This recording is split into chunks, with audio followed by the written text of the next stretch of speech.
Dengan ini saya mohon izin untuk memindahkan ibu kota negara kita ke Pulau Kalimantan.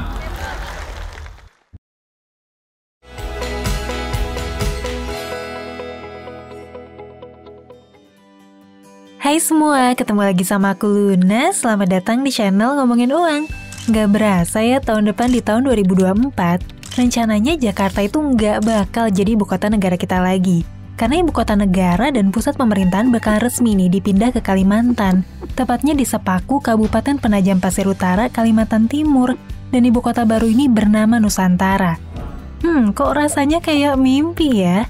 Dari lahir kita taunya ibu kota negara Indonesia itu Jakarta. Nggak lama lagi bakalan pindah ke Kalimantan dengan nama baru yaitu Nusantara. Tapi ngomong-ngomong tentang ibu kota baru negara kita di Kalimantan, kamu kebayang nggak sih ibu kota kita nanti bakalan jadi kayak apa? Nih aku kasih gambaran dikit ya. Ibu kota Nusantara nanti tuh rencananya bakalan luas banget. Bahkan luas wilayahnya direncanain bakalan lebih besar dari kota Jakarta, Bandung, Surabaya, Medan, Palembang digabung jadi satu. Wah, ibu kota baru nanti luas banget dong ya. Tapi kira-kira bentuknya bakal kayak gimana sih? Terus gimana caranya kita bisa punya uang buat ngebangun kota seluas itu? Kira-kira berapa tahun ya yang dibutuhin buat ngebangun ibu kota baru ini sampai bener-bener tuntas? Nah, di video kali ini, aku mau bahas secara mendalam rencana ibu kota baru kita. Mulai dari kenapa sih harus pindah segala, bentuknya bakal kayak gimana, siapa aja ya yang bakal tinggal di sana, sampai uangnya dari mana sih? Apa dari APBN atau dari utang? Yuk kita bahas satu-satu. Yang pertama aku mau cerita dikit tentang latar belakangnya dulu nih. Mungkin ada di antara kamu yang kepikiran gitu. Kenapa sih kita harus repot-repot pindah ibu kota segala? Kan pembangunan gitu risikonya banyak. Biayanya juga nggak murah. Jadi gini, kalau kita ngelihat dari perspektif tata kota, sebenarnya kota Jakarta itu bukan lokasi yang ideal buat jadi ibu kota sebuah negara. Dan perlu disadarin juga gitu. Kalau Jakarta ini sejak zaman Hindia Belanda dulu udah ngalamin pemekaran wilayah yang sangat luas dan padat. Di mana kawasan Greater Jakarta atau yang kita kenal sebagai Jabodetabek dinilai sebagai kawasan urban area terbesar nomor 2 di dunia. Di mana populasinya nih bahkan melebihi urban area di New York, Delhi, Guangzhou, dan juga Mexico City. Satu-satunya urban area yang lebih banyak penduduknya dari Jabodetabek itu cuma Tokyo, Yokohama doang. Padahal sebetulnya kawasan ini tuh nggak didesain sebagai wilayah yang mampu nampung jumlah penduduk yang banyak dengan lalu lintas yang padat. Termasuk jadi pusat ekonomi, pusat pemerintahan, sampai nampung event-event besar, acara kenegaraan, dan juga pertemuan besar yang diadain hampir tiap minggu. Kondisi kemacetan tinggi tiap hari, banjir tahunan yang terus ngelanda kawasan padat penduduk, sampai ketinggian tanah yang terus menurun dan mendekati permukaan laut. Ini tuh bikin kawasan Jakarta dan sekitarnya kayak bom waktu, yang tinggal nunggu waktu aja buat meledak.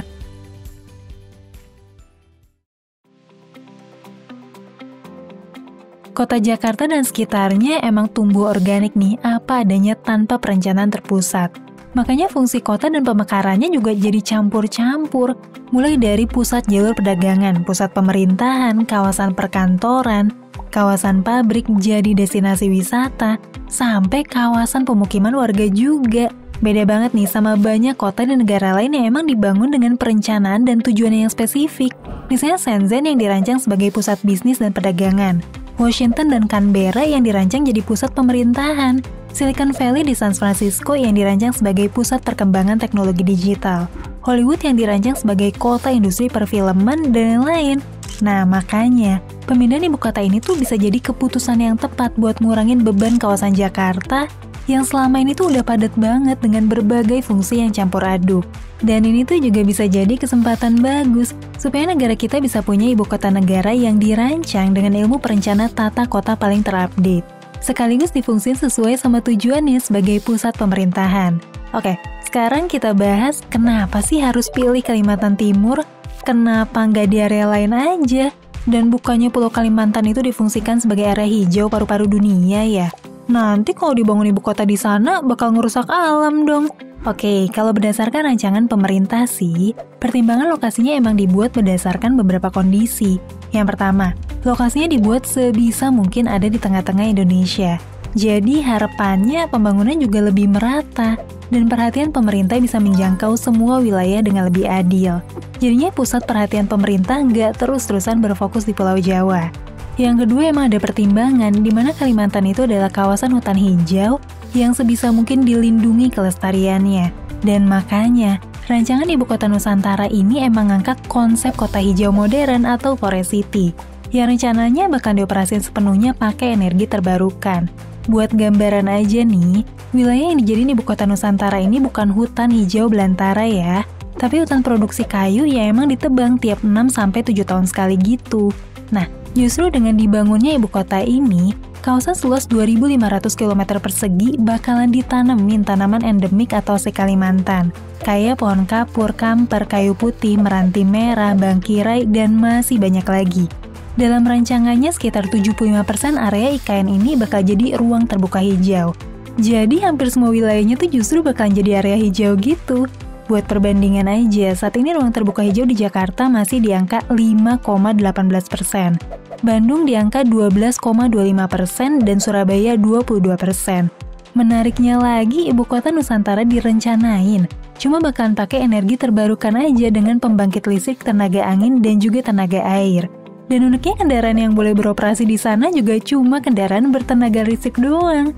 Wah, kalau itu beneran bisa direalisasiin, keren banget ya kalau Indonesia bisa punya ibu kota negara dengan konsep Forest City yang dioperasikan pakai energi bersih dan dipenuhi sama kendaraan bertenaga listrik.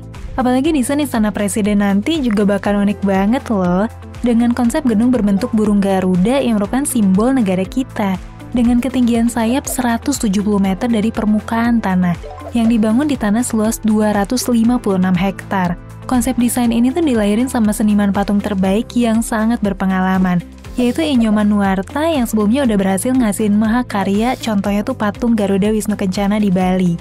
Oke, sekarang pertanyaannya, ini semua kan baru rencana, baru rancangan doang. Realisasinya bakalan gimana nih? Persisnya cuma waktu ya yang bisa menjawab. Kalian yang nonton video ini di masa depan, ceritain dong di kolom komentar. Kira-kira udah sejauh mana sih realisasi dari ibu kota baru ini? Nah, terlepas baru rencana doang, secara teori keberlangsungan ibu kota baru ini tuh udah dipikirin cukup jauh. Yang pertama, IKN Nusantara ini bukan dipimpin sama gubernur atau wali kota, tapi sama seorang kepala badan otorita yang tingkatnya setara menteri. Posisi ini dipilih langsung, diberhentikan, dan bertanggung jawab langsung ke presiden. Selain itu, DPR juga udah ngesain UU nomor 3 tahun 2022 tentang Ibu Kota Negara. Artinya, walaupun Presiden Joko Widodo udah nggak menjabat lagi setelah 2024 nanti, Presiden periode setelahnya tuh tetap harus nerusin proyek IKN, karena proyek ini udah diikat sama undang-undang sebagai pembangunan jangka menengah dan jangka panjang. Oke, ngomong-ngomong jangka panjang nih, emangnya berapa lama sih estimasi proyek IKN ini berjalan? Dalam rancangannya, proyek IKN ini bakal dibangun secara bertahap dalam beberapa fase. Fase yang pertama itu di tahun 2020 sampai 2024 yang saat ini lagi berjalan. Tahap yang kedua berjalan di tahun 2025 sampai 2035. Tahap ketiga itu 2035 sampai 2045. Dan terakhir setelah 2045 bakalan ada pembangunan berkelanjutan. Saat ini tentu aja kita lagi di fase pembangunan pertama, yang meliputi infrastruktur dasar dulu kayak akses jalan tol dan juga transportasi dasar. Terus bendungan buat suplai air bersih, sanitasi, istana presiden, dan juga rumah dinas menteri sampai beberapa hunian dan perkantoran yang diharapin mampu nampung seenggaknya 500.000 orang. Sampai awal tahun 2023 ini, progres pembangunan tahap pertama udah mencapai 12%. Harapannya sih seluruhnya bakal selesai di tahun 2024, dengan estimasi nyerap 100-200.000 tenaga kerja. Nah, sekarang pertanyaannya, ngebangun ibu kota baru gini pasti perlu dana yang besar dong. Dana pembangunannya datang dari mana nih? Rencananya sih buat keseluruhan tahap, cuma sekitar 20% doang dana yang pakai APBN. Sementara proyek yang punya nilai ekonomis kayak jalan tol, harapannya sih bisa dapat pendanaan dari pihak lain yang jadi bentuk investasi komersil. Pemerintah sendiri udah nyiapin nih beberapa skema pendanaan, kayak dari pendanaan internasional atau investor asing, BUMN, pihak swasta, dana hibah, dan lain-lain. Menurut Kepala Badan Otorita IKN Bambang Susantono, udah banyak investor yang tertarik buat mendanai. Sampai sekarang udah ada 142 investor besar yang ngelirik nih investasi ini. Dan 90 diantaranya udah nyatain keseriusan gitu. Contohnya Uni Emirat Arab yang berkomitmen buat investasi sebesar 20 miliar dolar atau setara sama 300 triliun rupiah. Selain itu, udah ada juga nih beberapa perusahaan yang tertarik buat skema KPBU, khususnya buat ngebangun hunian yang targetnya mencakup 184 tower apartemen. Di antaranya tuh ada Sumarekon, Nusantara Consortium, Korea Land and Housing, dan lain-lain. Sampai video ini dibikin, belum ada informasi detail ya terkait sumber pendanaan ibu kota baru ini. Tapi buat tahap awal, estimasi kebutuhan dana dari proyek ini adalah sekitar 466 triliun rupiah. Nah, menariknya lagi nih, selain kawasan inti ibu kota Nusantara, pemerintah juga berencana ngebangun kawasan industri penunjang energi bersih terbarukan di dekat lokasi IKN. Tepatnya itu di Kabupaten Bulungan, Kalimantan Utara. Prediksinya sih area ini tuh direncanain bakalan jadi kawasan industri energi bersih terbesar di seluruh dunia. Oke, pertanyaannya sekarang, emang kalau nanti diresmiin tanggal 17 Agustus 2024, kira-kira siapa aja sih yang bakal tinggal di IKN yang masih dalam tahap pembangunan gitu? Rencananya di tahap awal tahun 2024, ada beberapa pihak yang bakalan pindah nih ke sana. Yang pasti itu adalah Presiden, Wapres, dan juga keluarganya. Beberapa kementerian dan juga beberapa lembaga negara gitu. Kepindahan ini bakalan diikutin sama sekitar 17.000 ASN dari seluruh Indonesia. Dan buat gedung pemerintahan yang terlanjur ada di Jakarta, rencananya bakalan disewain gitu secara komersil buat ngebantu ngebiayain proyek IKN ini. Wah, nggak kebayang ya gedung-gedung pemerintah di Jakarta nanti bisa dipakai jadi gedung kantor atau acara komersil kayak konser, pernikahan, dan seminar. Oke deh, terlepas dari semua rancangan ini, cuma waktu ya yang bisa ngejawab gimana sih keberhasilan dan kesuksesan proyek ini. Harapannya sih proyek IKN ini bisa jadi momentum positif dengan ngurangin beban kota Jakarta yang udah berat banget. Ngebangun ibu kota dengan konsep ramah lingkungan juga bisa jadi contoh buat kota-kota lain, sekaligus jadi simbol identitas negara Indonesia buat dunia luar. Buat kamu yang nonton video ini setelah tahun 2024, ceritain dong di kolom komentar. Gimana sih perkembangan proyek ini? Apa masih tetap sama dengan konsep awalnya sebagai Forest City? Atau udah berubah arah jadi konsep yang lain? Ceritain yuk! Sampai ketemu lagi di video selanjutnya, tetap di channel Ngomongin Uang. Karena ngomongin uang, gak ada habisnya.